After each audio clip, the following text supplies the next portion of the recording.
Assalamualaikum warahmatullahi wabarakatuh. Di sini kami akan menjelaskan inspeksi dan survei kelautan. Jurnal ini diambil dari Ismail Marzuki, Pasca Sarjana Teknik Material dan Produksi Kelautan Fakultas Teknologi Kelautan Institut Teknologi 10 November. Nama kelompok Kurniawan Heri Septian, Aula Ivanka, dan Alvin Maulana. Dari TMK kelas 3B.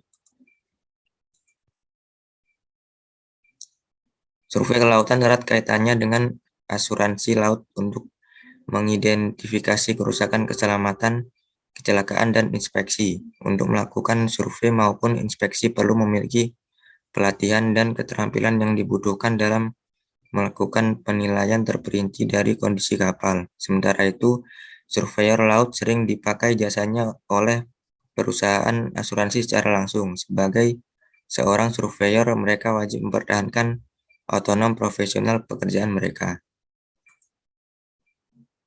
Jenis-jenis inspeksi dan survei kelautan sebagai marine surveyor ada dua macam, survei dan inspeksi kapal menurut Biro Klasifikasi Indonesia atau BKI yang biasanya dilakukan baik itu di galangan maupun pada saat di kapal, yaitu satu, statutory survei merupakan jenis survei yang meliputi keselamatan kapal dan penumpang yang berdasarkan SOLAS. Pada survei ini, pemeriksaan dilakukan pada loadline survey, yaitu pemeriksaan yang dilakukan pada semua bukaan kapal yang berbeda pada geladak utama dan semua harus kedap air. Dua, survei jenis ini pemeriksaannya dilakukan oleh kelas. Ada banyak kelas, diantaranya IACS International Association Class Society, LR, GLBV, NK, BS, BKI di bawah naungan Dirjen Perhubungan Kelautan, dan lain-lain.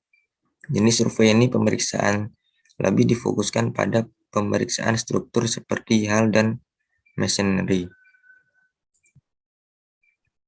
Selanjutnya penjelasan akan dilanjutkan oleh teman saya, Aulia Ivanka. Di sini saya akan melanjutkan presentasi dari teman saya, yaitu Kurniawan. Survei dilakukan dalam kurun waktu yang telah ditentukan, yaitu diantaranya yang pertama annual survei, yaitu survei yang dilakukan setiap tahun. Survei ini difokuskan pada fungsi dari seluruh sistem yang ada di kapal dan peralatan yang mendukung kerja kapal. Yang kedua, special survey. Survei pembaruan kelas dikenal dengan special survey atau SS, yaitu survei yang dilaksanakan setiap 5 tahun sekali. Setiap berakhirnya masa berlaku sertifikat klasifikasi dan dilaksanakan di atas dock. Yang ketiga ada intermediate survey, yaitu jenis survei yang dilakukan setiap di antara 2 sampai 3 kali sekali untuk kapal sagging setelah melakukan annual survey pada tahun sebelumnya. Yang keempat ada emergency survey, yaitu survei yang dilakukan bila di tengah perjalanan terjadi sesuatu yang harus diadakan survei seperti kecelakaan, penambahan kren, perubahan bentuk dek, dan lain-lain. Dan berikut ini merupakan gambar rantai dari waktu survei. Kemudian ruang lingkup inspeksi dan survei kelautan. Pada umumnya, survei dan inspeksi kelautan mencakup pekerjaan struktur dan keselamatan kapal. Ada beberapa macam jenis pengedokan, yaitu diantaranya yang pertama ada graving dock, disebut juga dengan dry dock, yaitu semacam kolam yang terletak di tepi pantai yang digunakan untuk keperluan membersihkan badan kapal, memeriksa kerusakan pada kapal, memperbaiki kapal, mengecat badan kapal di bagian bawah garis air. Selanjutnya akan dilanjutkan oleh teman saya, yaitu Alvin Maulana. Slipway atau dock tarik. Secara umum, proses pekerjaan untuk slipway dock atau biasa disebut dock tarik hampir sama dengan jenis dock yang lain. Perbedaannya adalah kapal ditarik ke atas slipway atau rel kemudian ditarik ke darat agar dapat dilakukan proses docking.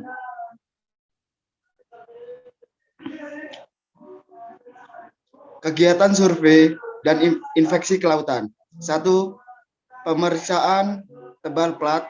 Sebelumnya dilakukan pengetesan tebal kulit ditentukan terlebih dahulu titik-titik yang dicurigai mengalami pengurangan ketebalan dengan menggunakan palu ketok.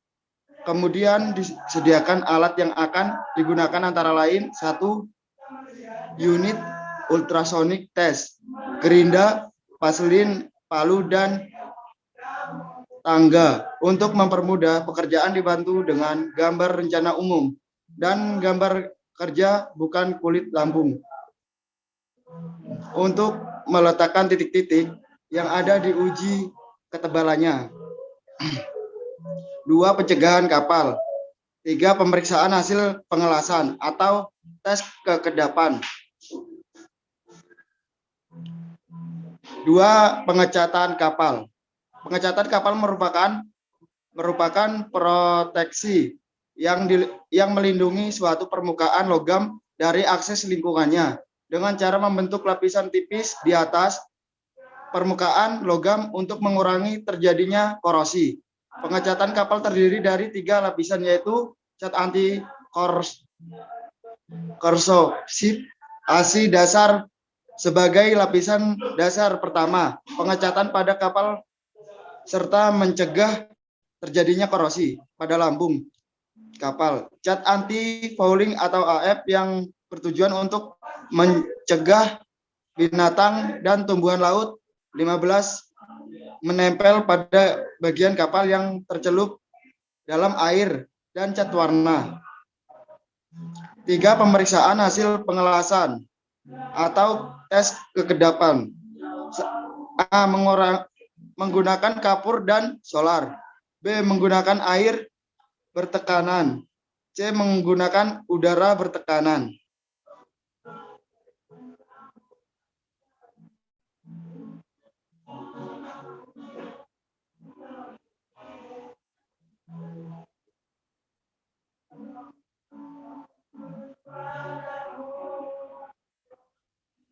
Kesimpulan, survei dan inspeksi kelautan menggunakan suatu program yang dijalankan oleh sebuah organisasi maupun asosiasi yang direncanakan untuk mengidentifikasi kapal yang akan memiliki standar kelas yang praktik manajemen pengoperasiannya agar mendorong pemilik kapal untuk melakukan identifikasi sehingga mengingatkan standar dan kinerja mereka. Kegiatan survei dan inspeksi ini adalah kebijakan dari asosiasi dunia untuk berkontribusi terhadap upaya internasional dalam meningkatkan standar keselamatan sehingga nanti dapat berkontribusi pada pengetahuan dan pemahaman tentang sektor-sektor yang lebih luas di industri perkapalan, termasuk owner, biro klasifikasi pembuatan kapal, dan penyewa, di mana pemilik komitmen bersama untuk mengingatkan kualitas dan keamanan. Terima kasih. Terima kasih, sekian presentasi dari kelompok kami. Kurang lebihnya mohon maaf. Wassalamualaikum warahmatullahi wabarakatuh.